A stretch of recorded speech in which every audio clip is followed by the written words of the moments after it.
오늘은 본문 말씀을 중심으로 성령 하나님의 지혜. 지난주에 혹시 수요일 설교 제목을 기억하실 분이 계실까요? 그렇죠. 감사합니다. 십자가 하나님의 능력. 이번에는 성령 하나님의 지혜. 감사합니다. 이러면 깜짝 놀랐어요. 이거 몰라야 되는데 아셔갖고 깜짝 놀랐어요. 자, 오늘 지난주의 말씀과 연결이 됩니다. 그래서 여쭤본 거였어요. 자, 말씀 듣도록 하겠습니다.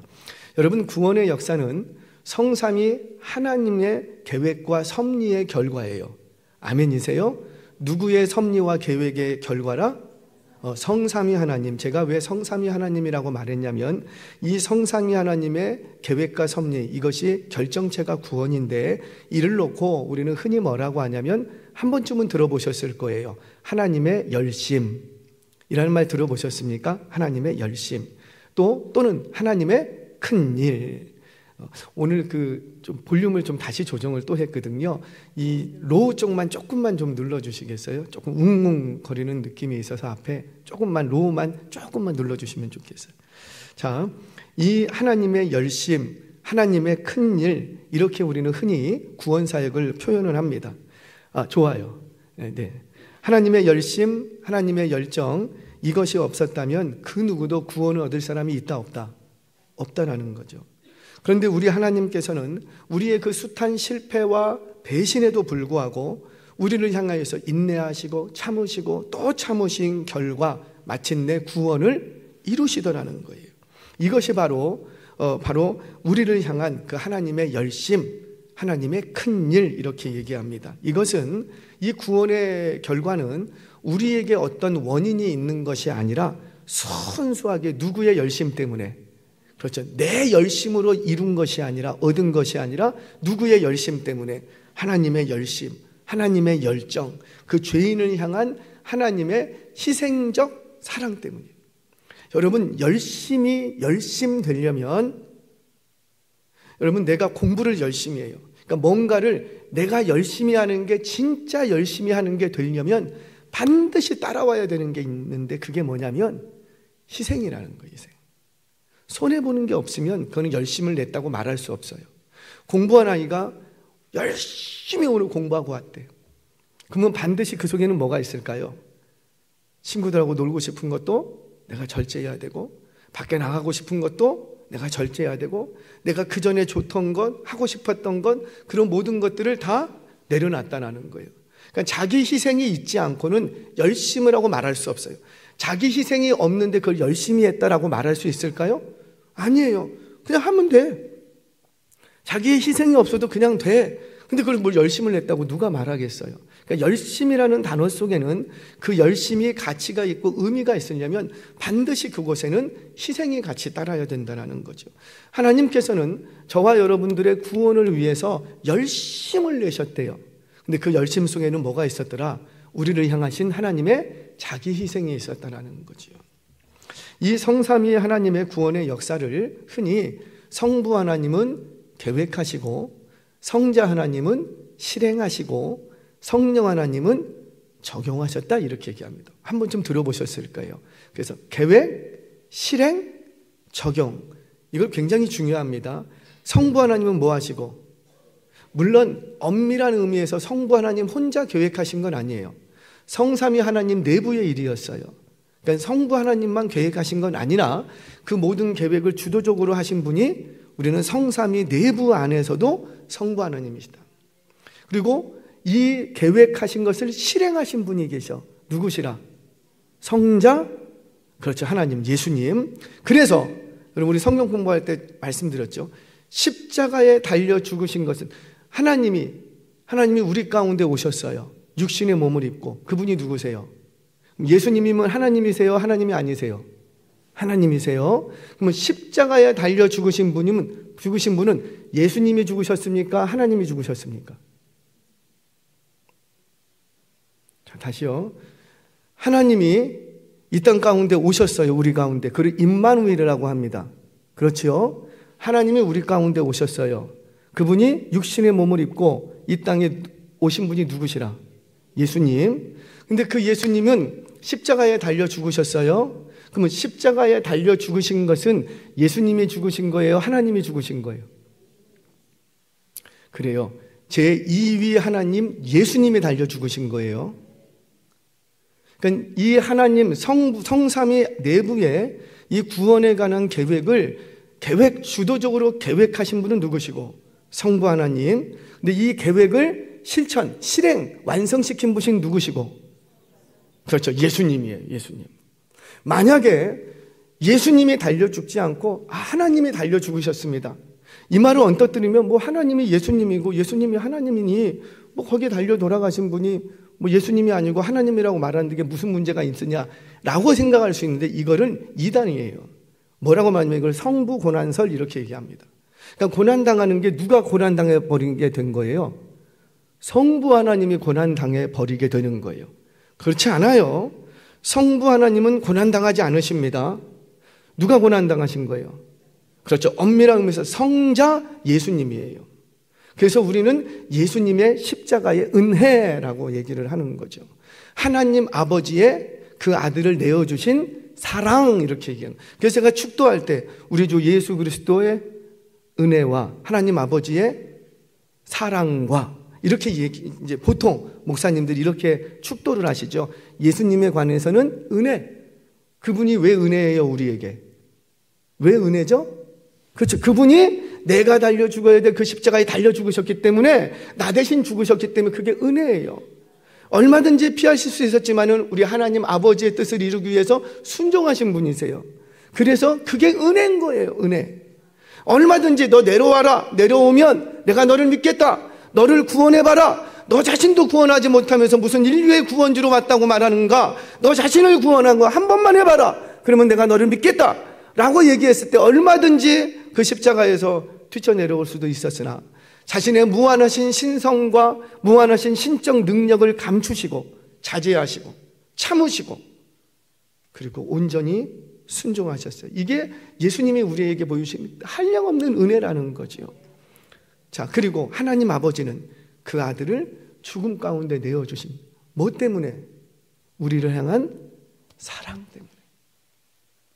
사랑 때문에. 그래서 예수님의 은혜, 하나님의 사랑 이렇게 얘기합니다. 여러분도 혼돈하시면 안 돼요. 하나님이 우리 가운데 오셨다. 그분이 육신이 되어 이 땅 가운데 오신 분이 예수님 아니냐. 그 십자가에 달려 죽으신 분은 바로 하나님이 죽으셨다. 그래서 니체는 얘기했어요. 뭐라? 신은 죽었다. 그래서 신은 죽었다고 얘기했던 거예요. 사실은. 그러니까 이런 아주 단순하고 아주 작은 부분 같은데 자칫 잘못하면 그래서 이단인 거예요. 찾아가고 처음에는 맞는 것 같아. A는 맞았어. B도 맞았어. C는 비슷해. 근데 뒤에 가니까 이상해. 이게 이단인 거예요. 저와 여러분들 알 때 잘 정리해서 명확히 아시기를 바랍니다. 죄송하지만 학생들이나 청년들은 성경 공부 많이 하셔야지 돼요. 왜냐하면 진리는 좀 이런 표현이 어떠실지 모르겠지만 이해되는 게 아니고 외우는 거예요. 진리는. 왜요? 우리의 이성으로 이해가 안 돼. 우리의 지혜로 다 해석이 되고 다 이해가 됩니까? 우리 가운데 다 이해가 되고 납득이 돼서 믿는 분 계세요? 아니에요. 그래서 진리는요, 진리는 이해되는 게 아니고 사실은 명제로 외우는 거예요. 예를 들어서 십자가에 달려 죽으신 분은 누구다? 예수님. 딱 그냥 이건 이해 차원이 아니고 그냥 외워버려야지 돼요. 십자가에 누가 달리셨는가? 누가 달리셨는가? 예수님. 뭐 다른 얘기, 하나님이 예수님. 외워버리면 간단한 거예요. 자, 여하튼 간에. 자, 다시 한번 얘기합니다. 성부 하나님은 구원에 관해서 뭐 하시고? 계획하시고, 성자 하나님은 실행하시고, 성령 하나님은 이거 얘기하실 수 있으셔야지 돼요. 얘기하지 못하면 나 아직 잘 모르고 있는 거예요. 우리가 알면 끼어듭니까? 안 끼어듭니까? 그래서 두 상인이 물건을 놓고 물건값을 놓고 막 흥정을 해. 근데 내가 이 부분에 대해서 너무 잘 알아. 유통 과정도 알고 물건의 생성 과정도 알고 단가 책정도 다 알아. 그러면 이렇게 듣다가 그냥 지나가요? 아니면 끼어들어요? 끼어들어. 왜 그러는 거예요? 내가 알기 때문에 그래요. 알기 때문에. 누군가 신학적으로, 누구는 신앙적으로 고민을 해. 신앙적으로 막 고민을 하고 있어. 그러면 구역장인 내가 그 신앙적인 부분에 대해서 알고 있다면 끼어들까요? 안 끼어들까요? 끼어들어요. 근데 내가 잘 모르면 끼어들 수가 없는 거예요. 얘기를 할 수가 없는 거예요. 그처럼 여러분들 제가 이렇게 자꾸 질문을 하는데 그냥 틀릴지 모르겠다 그러면 그냥 입술로만 예수님 이렇게 하세요. 옆에 사람 안 들리게. 누구만 들으면 돼요. 나만 들으면 돼요. 그래서 맞았구나. 들렸구나. 혼자만 하면 돼요. 왜 그러냐면 여러분들 이게 내 안에 있어야 돼요. 말하지 못하면 모르는 거예요. 그러니까 스스로 착각하지 마시라는 거죠. 나는 다 알고 있는 것처럼. 말할 수 없으면 아직 잘 모르는 거예요. 자, 그래서 다시 합니다. 구원에 관하여서 성삼위 하나님 내부의 일이지만 굳이 분류해서 얘기한다면 성부 하나님은 구원에 관해서 뭐 하시고? 계획하시고. 그러니까 주도적이라는 뜻이에요. 주도적으로 계획하시고. 성자 예수님은 실행하셨고. 몸으로 다 하셨죠. 십자가에 다 달려 죽으시고 이루셨죠. 마지막에 다 이루었다 말씀하시잖아요. 그 다음에 성령 하나님은 적용하신다라는 거예요. 이 적용한다라는 게 무슨 말일까요? 2000년 전 그 십자가의 사건이 오늘날 내가 믿을 때에 그 십자가의 사건이 나의 사건이 되는 거예요. 그 십자가 위에 죽으신 예수님의 그 대속 죽음이 누구를 위한 대속 죽음이었다? 2000년이 지난 지금 오늘날 나를 위한 대속 죽음이었다. 이렇게 그 십자가의 사건이 내게 구원에 관하여 유효하도록 적용시키시는 분이 계시다고요. 그게 누구라? 성령님이라는 거예요. 그래서 오늘은 구원 사역에 관해서 이 성령님의 사역을 중심으로 말씀을 좀 나누려고 합니다. 그래서 오늘 제목이 성령 하나님의 지혜라고 했는데 어떻게 성령님이 하나님의 지혜인가? 바로 구원에 관한 성령님의 사역을 중심으로 오늘 좀 말씀을 풀어가겠습니다. 자, 첫 번째, 우리 성령 하나님이 구원에 관하여서 핵심적인 사역들을 하는데 어떤 사역을 하는가? 자, 첫 번째, 예수님을 알게 한다는 거예요. 아멘이세요? 그러니까 내가 예수님을 알고 예수님이 십자가 위에 2000년 전에 나의 죄를 위하여 내가 당할 저주와 내가 당할 모든 형벌을 다 대신 당했다. 이것을 알게 하시는 분이 누구라? 성령님. 우리 성경 보겠습니다. 고린도전서 12장 3절 말씀 같이 읽겠습니다. 시작. 그러므로 내가 너희에게 이르노니 하나님의 영으로 말하는 자는 누구든지 예수를 저주할 자라 하지 아니하고 또 성령으로 아니하고는 누구든지 예수를 주시라 할 수 없느니라. 아멘. 그러니까 무슨 말이에요? 성령의 사람들은 누구든지 십자가, 그 저주당한 십자가에 달린 예수님을 저주당할 자라고 말한다, 안 한다? 안 한다. 성령이 없기 때문에 저주당할 십자가를 향해서 손가락쥐고 저거 무지하지 않느냐. 어떻게 하나님의 아들이 십자가에 달려 죽을 수 있는가? 그렇게 얘기를 한다는 거예요. 그런데 성령님의 사람들, 성령님이 내 안에서 주도적으로 역사하시는 사람들에게는 특징 하나가 나타났는데 그 저주당할 십자가에 달리신 예수 그리스도를 보면서도 뭐라? 저는 저주당하실 분이 아니다. 뿐만 아니라 성령의 사람들은 누구든지 예수를 주시라. 주시라는 말이 뭘까요? 이 여기에는 구주라는 의미와 주인이라는 의미가 다 포함되어 있어요. 주시라. 나를 구원하신 생명의 주인, 나의 인생의, 나의 삶의 주인. 그래서 주시라, 큐리오스, 주시라라는 말을 씁니다. 이처럼 성령이 아니고서는 누구라도 예수 그리스도를 알 수가 있다 없다? 없다라는 거죠.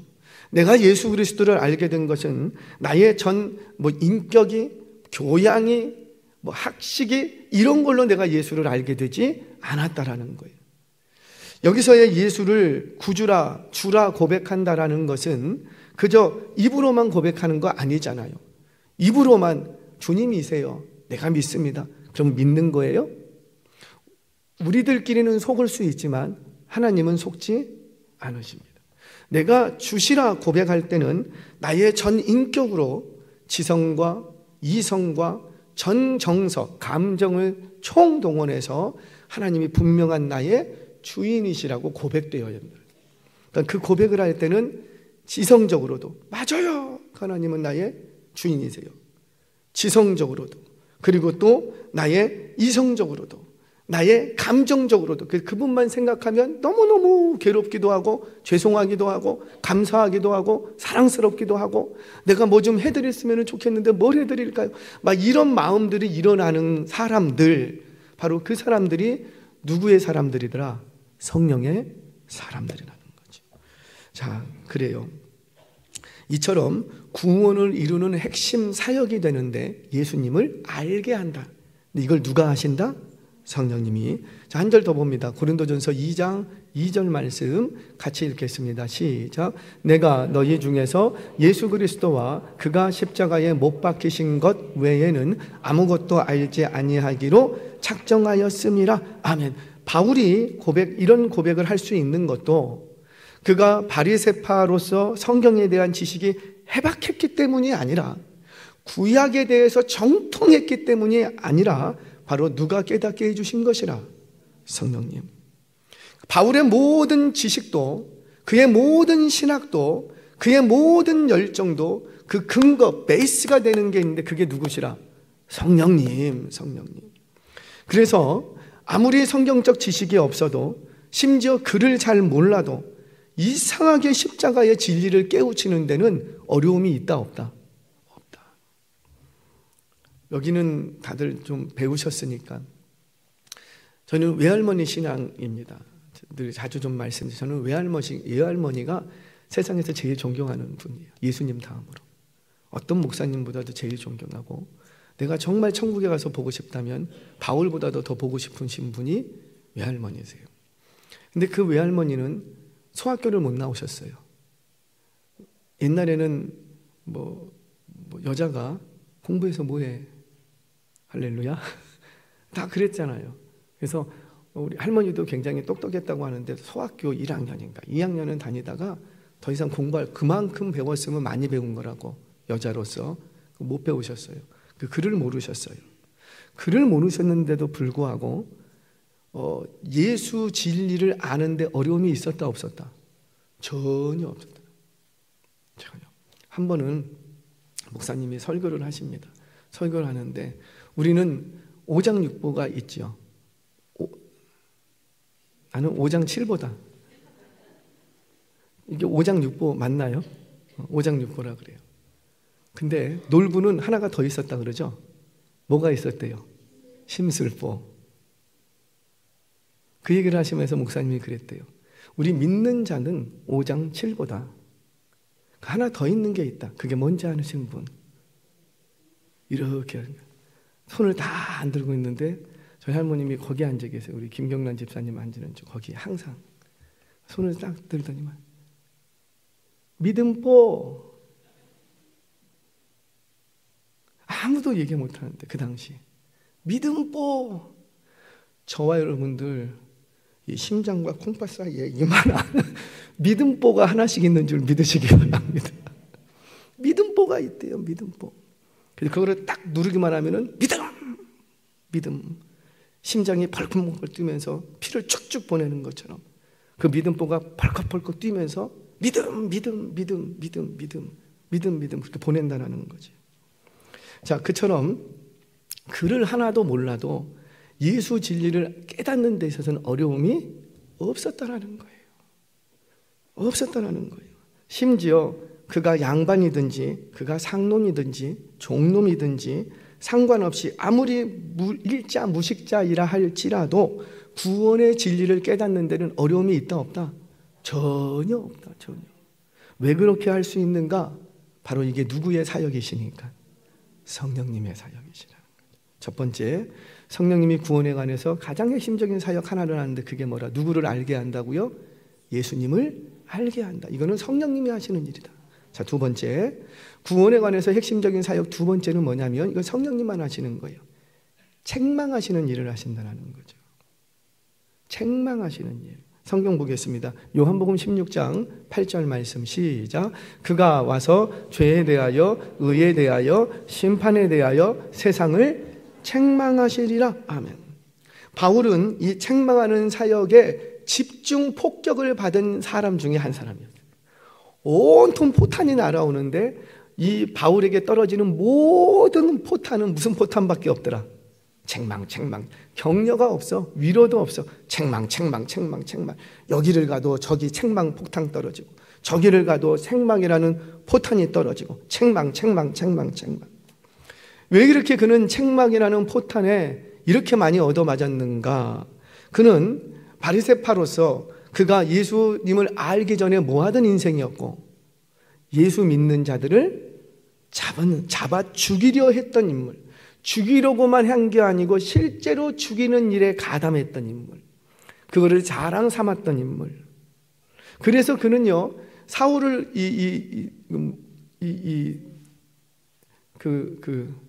갑자기 생각이 안 나요. 요즘은 이렇게 뭐지? 거시기 모시기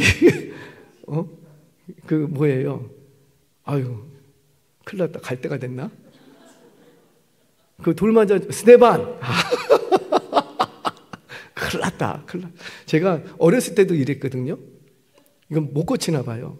어렸을 때 시험을 보는데 사회 시험인데 길쭉하게 뻗어 있고 좌우로 뭐가 꽂혀 있고 그 위에 전깃줄이 지나가. 이건 무엇입니까?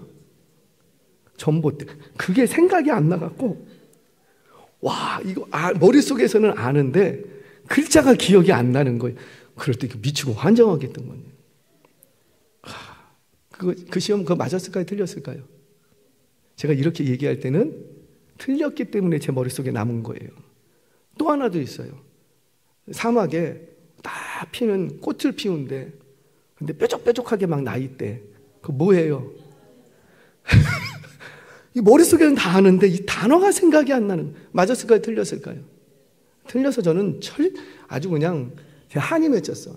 전봇대 선인장 스데반이 돌 맞아 죽을 때 그 돌 맞아 죽이는 사형 현장에, 집행 현장에 주도적으로 가입했던, 주도적으로 책임자격으로 있었던 사람이 누구냐면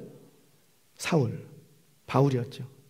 그래서 그 사형 집행을 하는 그들의 겉옷을 보관하고 있었던 사람이 누구라? 사울의 발치에 다 갖다 놨어요. 너가 증인이라는 거죠. 겉옷은 벗어서 주는 거 아니라 그랬죠. 그만큼 신뢰하는 사람이라는 거예요. 그랬던 그였기 때문에 스데반을 돌로 쳐 죽이고 나서 의기양양합니다.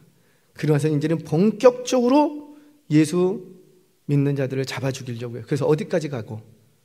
다메섹이라는 원정까지 떠날 정도로, 이런 모습을 보면 잘못된 종교적 신념이 얼마나 무서운가를 우리가 알 수 있어요.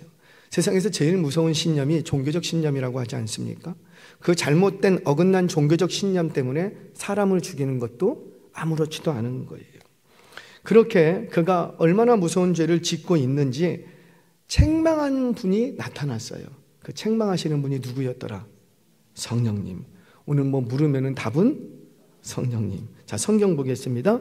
고린도전서 15장 9절 말씀 같이 읽겠습니다. 시작. 나는 사도 중에 가장 작은 자라. 나는 하나님의 교회를 박해하였으므로 사도라 칭함받기를 감당하지 못하. 자, 지금 이거는 고린도전서의 고백이에요. 고린도전서라고 말한다면 이 바울이 사역을 시작한 지 얼마 안 된, 그러니까 사역 전반기의 고백입니다. 자, 또 한 번 봅니다. 에베소서 3장 8절. 사역 전반기의 고백은 뭐였어요? 방금 전 성경 읽은 고백은 내가 작은 자인데 어디 중에 작은 자라? 사도 중에 작은 자라 그랬어요. 자, 에베소서 3장 8절 시작. 모든 성도 중에 지극히 작은 자보다 더 작은 나에게 이 은혜를 주신 것은 측량할 수 없는 그리스도의 풍성함을 이방인에게 전하게 하시고. 이 에베소서의 고백은 그의 사역 중반기에 해당합니다. 그러니까 회심하고 초반, 그 다음에 중반. 근데 중반에서의 고백은 지금 뭐라고 해요? 모든 성도들 중에, 아까는 어디였었고? 사도들 중에 작은 자. 아직도 얘가 덜 맞은 거야. 그런데 한번 이렇게 판바퀴 돌고 나니까 그 다음에는 고백을 어떻게 해요? 모든 성도보다 작은. 좀 겸손해진 게 보이십니까? 하나 더 봅니다. 디모데전서 1장 15절 같이 읽겠습니다. 시작. 미쁘다 모든 사람이 받을 만한 이 말이여 그리스도 예수께서 죄인을 구원하시려고 세상에 임하셨다 하였도다. 죄인 중에 내가 이 디모데전서는 그가 죽기 전에 사역의 말렵에 썼던 편지지요. 그런데 그의 사역의 말렵에 마지막에 왔을 때 후기 사역을 하면서 했던 고백은 뭐라? 죄인 중에 괴수라. 보이세요? 분명히 예수 그리스도를 만나고 그는 성령의 충만함을 입고 책망을 받았어요. 그 책망을 받고 사역을 시작합니다. 근데 그 책망을 받으면서 그가 고백했던 건 뭐냐면 사도 중에 작은 자다. 근데 또 사역을 하는 중에 또 책망을 받습니다. 여러분 사역한다고 책망받지 않는 게 아니라는 거죠. 바울은 또 책망받습니다. 그랬더니만 그의 고백은 또 어떻게 되고 모든 성도 중에 작은 자라. 그리고 인생 후반 가서도 또 책망을 계속 받습니다. 책망을 받았더니 인생 후반에 가서는 그가 고백하는 게 뭐고 죄인 중에 보이십니까? 계속 낮아지는 모습이. 지금 뭘 말하냐면 바울은 예수님을 만나고 회심했을 때만 자신의 죄를 고백하고 책망받는 것이 아니라 그는 평생토록 사역의 현장 내내 죽음 직전까지 계속 성령님을 통해서 뭘 받았다라는 거예요? 책망. 책망받는 건 예수님 처음 만날 때만 책망받는 게 아니라는 거죠. 예수님 처음 만날 때도 책망받아야 되지만 어쩌면 그때는 책망을 덜 받을지 몰라요. 왜냐하면 잘 아니까. 우리는 예수님 처음 만났을 때 다 울었어요. 다 회개했고 작은 죄까지도 회개하고 우리는 다 그런 시절들을 보냈어요. 근데 그때는 사실 책망하지 않아도요, 구체적으로 뭘 책망하지 않아도 다 고백하고 겸손했어요. 근데 신앙의 연수가 지나면서 점점 우리의 실수가 뭐냐면 더 이상 책망받기를 좋아해요, 꺼려해요. 솔직해서 감사합니다. 누구도 책망받는 걸 좋아하는 사람 없더라고요. 저도 누군가 저를 책망하면 기분이 좋을까요, 나쁠까요? 덜 맞아서 그래. 별로 좋지는 않아요. 그런데 중요한 건 뭡니까? 성숙한 사람일수록 그 책망을 다시 받아야죠. 바울은 그랬다니까요. 바울은 예수님 처음 만날 때도 책망받았고 그의 사역의 초기에도 책망받았고 중기에도 책망받았고 그의 사역의 말년 후기에도 책망을 받더라는 거죠. 그렇게 책망받으니 그는 시간이 지나면 지날수록 더 영그러가고 더 겸손해지고 더 낮아지고 더 깊은 회개의 자리로 들어가더라는 거예요. 이런 고백, 이것이 그의 인격에서 나온 고백일까요? 시간이 지나면서 그가 경험이 많아지고 학식과 지식이나 뭐 이런 것들이 많아져서 나온 고백일까요? 아니라는 거죠. 누가 책망하시니까. 그렇죠. 사랑하는 성도 여러분, 우리 결단하자고요. 아니 인정하자고요. 주님, 나는 책망받아야 될 사람입니다. 언제까지? 언제까지? 그래요. 주님 앞에 설 때까지. 계속. 여러분, 처음 신앙생활을 할 때는 어린아이 수준에서는 어린아이가 받아야 될 책망이 있어요. 그 어린아이를 대다 놓고 너 왜 3.1운동에 안 나갔니? 너 그렇게 해서 민족을 사랑한다고 말할 수 있는 이런 말 할 거야, 안 할 거예요? 이런 말은 안 해요. 어린아이면 어린아이 수준에서 받아야 될 책망이 있어요. 청년 여러분, 청년의 시절에 받아야 될 책망이 있어요. 청년의 시절에 있는 아이들한테 다른 책망을 안 해요. 정치를 왜 그렇게 하십니까? 이렇게 안 하잖아요. 그러니까 청년의 시절에는 청년의 시절에 받아야 될 책망이 있어요. 제가 가장이 됐어요. 가장이 됐으면 무슨 책망을 받아야 될까요? 그렇죠. 가장의 자리에서 받아야 될 책망이 있다는 거죠. 제가 목사가 됐어요. 목사가 됐으면 어떤 책망을 받아야 되고, 목사인데 성도님들을 책망하는 그 수준에서 하나님이 저를 책망한다면 목사 벗어야죠. 내가 책망을 받아야 될 부분은 저는 있어요. 근데 어디 수준에서? 목사의 수준에서 받아야 될 책망을 받을 줄 알아야 되는 거예요. 그런데 그거를 받지 못하기 시작하면, 안 들리기 시작하면 그때부터 이제 엉뚱한 길로 빠져버리는 거죠. 나이를 많이 먹고 주님 앞에 설 날이 가까울수록 더 책망받기를 바랍니다. 젊은이는 젊은이 시절에 받아야 책망이 있고, 노인이 되었을 때는 노인이 된 위치에서 받아야 될 책망이 있는 거예요. 저와 여러분들 그 책망하시는 분이 누구시라? 성령님. 주님 앞에 설 때까지 책망을 받을 수 있는, 그 부분에 귀가 열려 있을 수 있는 저와 여러분 우리 모두 되시기를 주의 이름으로 축원합니다. 그래야지 우리가 건강하더라. 오늘도 그런 얘기를 했어요. 9번 잘했어요. 9번 다 사단마귀하고 승리했어요. 그런데 사단마귀가 노리는 건 뭐예요? 한 번만 무너뜨리면 돼. 그 한 번 무너뜨리기 위해서 100번이고 1000번이고 도 좋아요. 999번 실패하고 그래도 사단은 까딱 없어. 몇 번만 성공하면 되니까. 한 번만. 그래서 자꾸 우리에게 경고의 말씀을 하지 않습니까? 선자는 넘어질까? 조심하라. 내가 이번엔 서 있으니까 괜찮아. 천만에요. 지금은 서 있어도 999번을 이겼어도 한 번만 지면은 깊은 수렁 속에 떨어져 버린다는 거예요. 사단이 노리는 건 그거예요. 우리가 999번 승리했다? 콧방귀도 안 뀌어요. 괜찮아. 사단의 목적은 뭔데? 한 번만 무너뜨리면 되거든. 저와 여러분들 끝까지 깨어있을 수 있는, 경계하고 성령의 책망하심을 들을 수 있는 저와 여러분 되시기를 주의 이름으로 축원합니다. 그러면 좀 제가 원고는 준비 안 했으나 여러분 한번 점검해 보죠. 내가 오늘도 성령의 책망을 받고 있는지 안 받고 있는지 그걸 어떻게 점검할 수 있을까요? 여러 가지가 있을 수 있어요. 근데 저는 저희 할머니를 본 결과 한 가지 기준점이 있어요. 울어. 뭐 기도원에 올라가고 뭐 성령 충만 막 그게 아니라 성경을 읽는데 울어. 설교를 듣는데 울어. 그게 뭐예요? 책망과 찔림을 받았다는 거죠. 혼자서 성경을 읽으시는데 잘 읽으시다가 울어. 80 넘으신 그 어르신이 울어. 왜 우는가 봤더니 그 대목인 거예요. 그 대목에 할머니가 돌아가시고 나서 빨간색, 옛날에는 색연필 이렇게 껍질 까서 쓰는 거 있죠. 세로였어요. 관주 성경이라고. 세로 성경이었어요. 그 성경책의 한 부분이 항상 빳빳한 부분이 있어. 빳빳한 부분. 그 부분은 왜 빳빳할까요? 울어서. 눈물이 붓고 눈물이 붓고 눈물이 붓고. 저와 여러분들의 성경책은 어떠십니까?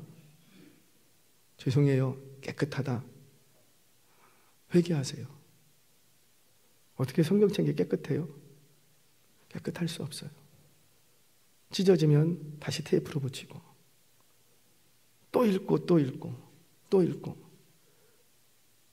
일독 전체 처음부터 끝까지 다 읽지 않아도 괜찮아요. 한 권만 읽어도, 창세기만 읽어도 구원 얻는데 무슨 지장이 있어요? 없어요? 없어요. 그래서 성경은 구원 얻기에 충분하다. 충족성이라고. 어디 부분, 요한복음 3장 16절만 읽으셔도 돼요. 구원 얻는데 전혀 지장 없어요. 그런데 그 3장 16절을 몇 번이나 읽어보셨습니까? 라는 거죠. 과연 우리는 성경 속에서 지금도 설교를 들으면서 성경을 읽으면서 찔림을 받고 있는지, 과연 책망의 음성으로 들려지는지 다시 한번 저와 여러분들을 점검해 보실 수 있기를 주의 이름으로 축원합니다. 자, 세 번째. 이 성령님의 구원에 관하여 핵심적인 사역 하나가 있는데 그게 뭐냐면 하나님이 주신 은혜를 알게 하신대요. 우리에게 은혜로 주신 것들이 있었는데 이전에는 은혜인 줄을 몰랐어. 근데 누가 오시니까? 성령님이 오시니까 그게 은혜인 것을 알게 되더라는 거예요. 우리 본문 한번 보겠습니다. 본문 12절 같이 읽겠습니다. 시작. 우리가 세상의 영을 받지 아니하고 오직 하나님으로부터 온 영을 받았으니 이는 우리로 하여금 하나님께서 우리에게 은혜로 주신 것들을 알게 하려 하심이라. 아멘. 그래요. 우리 성령님이 우리에게 오시면 예수님을 알게 하실 뿐만 아니라 책망하실 뿐만 아니라 또 뭐도 알게 하신대요. 하나님이 주신 은혜를 알게 하신대요. 이런 거죠. 어느 날 새벽 예배를 마치고 다 집에를 가는데 갑자기 숨을 쉴 수 있는 게 너무 감사한 거예요. 여러분, 제가 이제 우리 금요 찬양팀은 이제 발성 연습도 시키고 지금 벌써 한 3년째 시키고 있거든요. 할렐루야.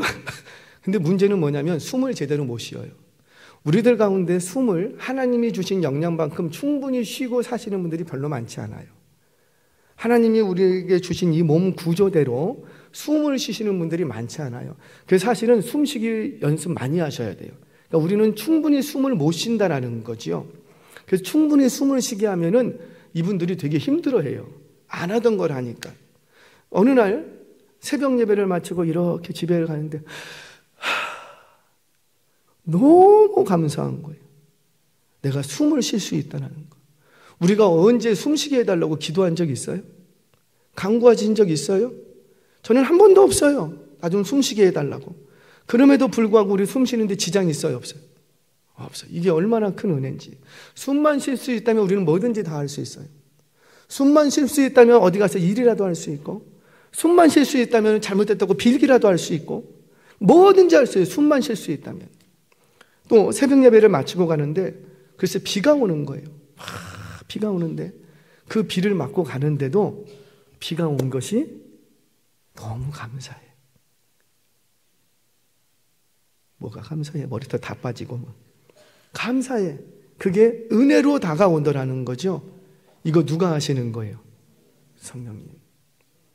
제가 새벽 기도 이렇게 마치고 이렇게 갈 때 종종 간혹 가다가 계단에서 찬송 소리가 들려요.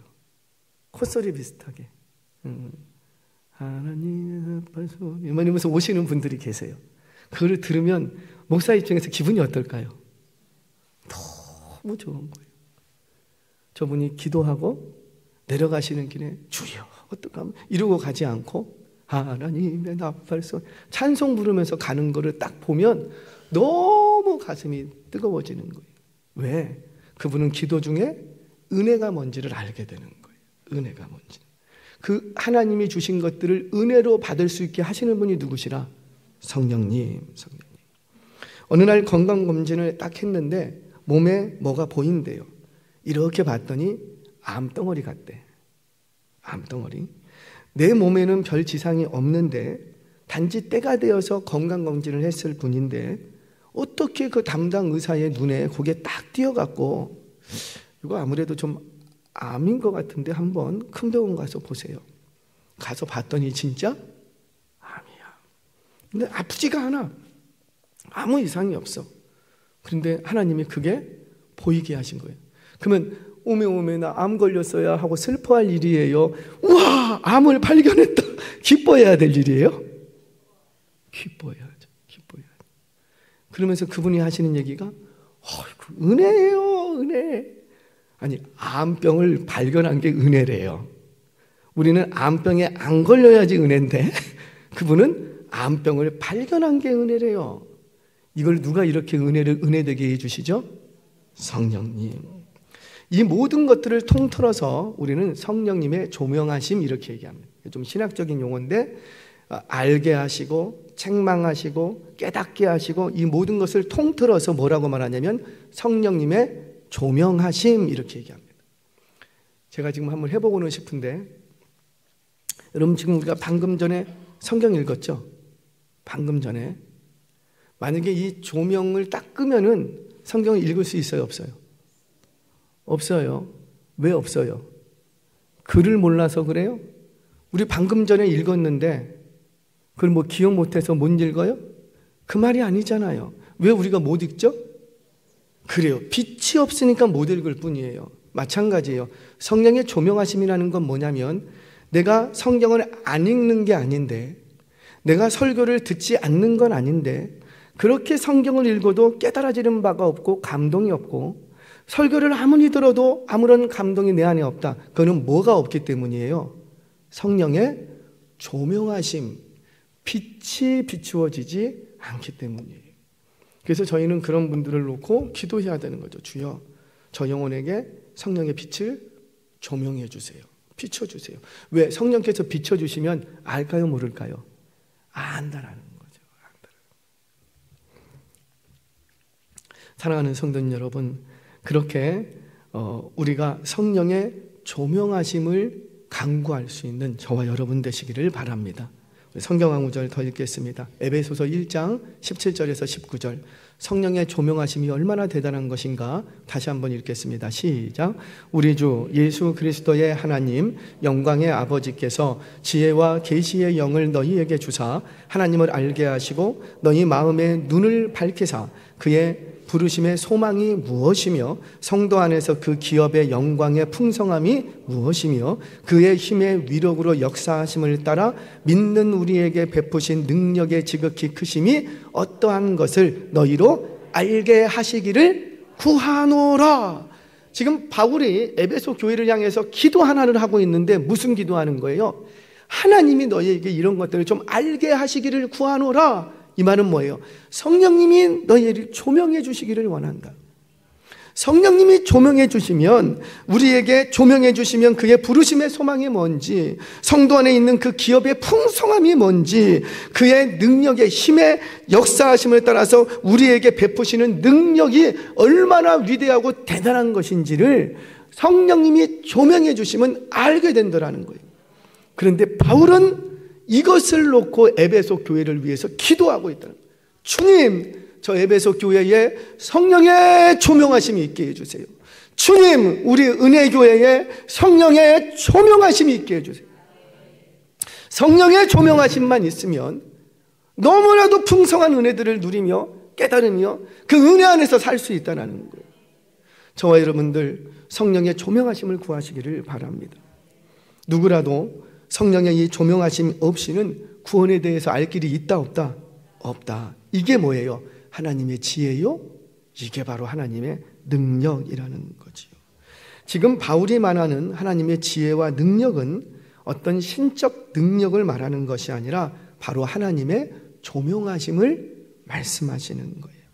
자, 그렇다면 이 조명하심이 바로 저와 여러분들을 구원하시는 지혜와 능력이 됨을 믿으시기를 바랍니다. 자, 그렇다면 우리가 복음을 전하고 영혼을 얻기 위해서는 철저하게 누구를 의지해야 될까요? 성령님. 아멘이세요? 가슴에 품는 건 누가 품고? 내가. 그때부터 우리는 누구를 놓고 기도해야 돼요? 성령님, 제발 내가 그 영혼에게 그 선물 하나 가지고 갈 때 제발 그 마음이 열리게 해주시고, 두 번째 선물을 가지고 갈 때 그 마음이 조금 더 열리게 해주시고, 청첩장이란다. 초대장을 가지고 갈 때 그 마음이 활짝 열리게 해주시고, 내가 가야 되겠구나. 내가 예배의 자리에 가야 되겠구나. 그렇게 움직이고 깨닫게 하시는 분이 누구라? 성령님. 그러면 우리는 오늘도 누구를 놓고, 누구의 도움을 놓고 기도해야 될까요? 성령님. 우리 이 기도가 회복되기를 바랍니다. 성령님이 내 마음에도 역사해 주시고, 성령님이 저의 마음에도 역사해 주시고, 성령님이 우리 공동체를 조명해 주시고, 성령님이 내 남편의 그 어두운 눈과 내 자녀의 어두운 그 눈을 밝혀주셔서 성령님이 깨닫게 해주시는 은혜가 경험되게 하여 주옵소서. 그것 없으면 그 누구도 구원 얻을 길이 없다는 거예요. 마지막 성경 한 구절 읽고 마치겠습니다. 우리 본문 13절입니다. 같이 한번 읽겠습니다. 시작. 우리가 이것을 말하거니와 사람의 지혜가 가르친 말로 하지 아니하고 오직 성령께서 가르치신 것으로 하니 영적인 일은 영적인 것으로 분별하느니. 성령께서 가르쳐 주셔야 된다. 그러려면 우리 기도해야 될 줄로 믿습니다. 기도해야죠. 오늘도 성령께서 일하셔서 오늘 선포된 말씀을 성령께서 양손 가득히 들고 여러분들의 심장을 두들기시기를 바랍니다. 기차가 움직일 때 아무리 거대한 기차도, 아무리 대단한 기차도 움직이는 건 간단해요. 동력이라는 게 있어요. 기차를 움직일 때 동력이 필요한 것처럼 앞에 있는 동력이 움직이면 기차는 움직여요. 동력이 멈추면 아무리 거대하고 화려한 기차도 그냥 멈춰버립니다. 그러니까 이 기차를 움직이려면 뭐만 움직이면 돼요? 동력. 성령님은 교회를 움직이시는 동력과 같아요. 성령님은 저와 여러분들을 구원에 이르기까지 이끌어 가시는 동력과 같으신 분이에요. 그러니 뭐만 움직이시면 자동적으로 다 된다. 성령님. 우리가 전도할 때, 우리가 예배할 때, 우리가 기도할 때 우리 가운데 실제적으로 임하셔서 일하시는 분이 계신데 그게 누구라? 성령님. 그래서 성령님 없이는 예배는 예배가 아닌 거예요. 제가 우리 예배팀한테 그렇게 좀 부탁을 드립니다. 아직 찬양대에서는 얘기하지 않았어요. 그런데 예배팀한테는 부탁드려요. 제발 설 때만 오지 말고 평소에 와라. 왜? 내가 예배를 못 드리고 있으면서 예배를 인도하겠다고? 우리 교육자들한테 부탁하는 게 그거죠. 내가 예배에 영성이 없는데 어떻게 예배를 집례할 수 있냐고요. 저는 제가 예배 집례를 다 해요. 찬양도 제가 부르고 다 해요. 왜 그러는가? 이 예배의 집례와 예배의 영성은 내가 끌고 가겠다라는 거예요. 내 안에서 역사하시는 성령님, 예배가 뭐고 성령님의 역사하심이 뭐고 기도가 뭐고 전도가 뭐고 그거를 내 속에 있는 내 영성을 가지고 내가 끌고 가고 싶다는 거예요. 그래서 저는 예배를 포기 못해요. 뭘 그런 것까지 신경 씁니까? 그럼 누가 신경 쓰실래요? 아무도 신경 안 쓰시잖아요. 누가 신경 써야 될까요? 내가 써야지. 근데 목사님은 왜 그런 거 신경 씁니까? 그럼 그거 안 신경 안 쓰면 제가 뭐 신경 쓸까요? 어디가 주식이 좋고 어디가 땅값이 올라가고 그거 신경 쓸까요 제가? 아니잖아요. 목사가 예배에 신경 쓰고 목사가 기도에 신경 쓰고 목사가 성경 연구하고 성경 가르치는 데 신경 쓰고 그게 뭐가 이상한 거냐고요. 그런데 목사님이 그런 것까지 신경을 씁니까? 그러면 제가 뭘 신경을 쓸까요? 사랑하는 여러분, 저와 여러분들 성령께서 운행하시는 예배를 사모하시기를 바랍니다. 단 한 번만 예배를 그렇게 드려도 우리 안에 놀라운 회복의 역사가 일어납니다. 우리가 잃어버렸던 그 성령님을 구하고 내가 서서 인도하고 예배하는 것이 아니라 우리 가운데서 성령님이 저 구석까지, 저 문 앞에 있는 저 구석까지 성령님이 운행하시면, 창세기 1장 2절에요. 땅이 혼돈하고 흑암이 깊었지만 수면 위에서는 누가 운행하고 계셨고 하나님의 신이 운행하시더라. 저와 여러분들 우리의 예배 현장에 성령께서 운행하시기를 기도하시기 바랍니다. 우리의 전도의 현장에 성령께서 운행하시기를 기도하시기 바랍니다. 주님, 나 성령 없으면 아무것도 할 수 없습니다. 성령님, 나에게 충만히, 우리 예배의 자리에 충만히, 우리 교회 위에 충만히 개입하시고 충만히 역사하여 주옵소서. 그래서 성령의 조명하심에 놀라운 은혜들을 경험하는 저와 여러분 우리 교회 되시길 주의 이름으로 축원합니다.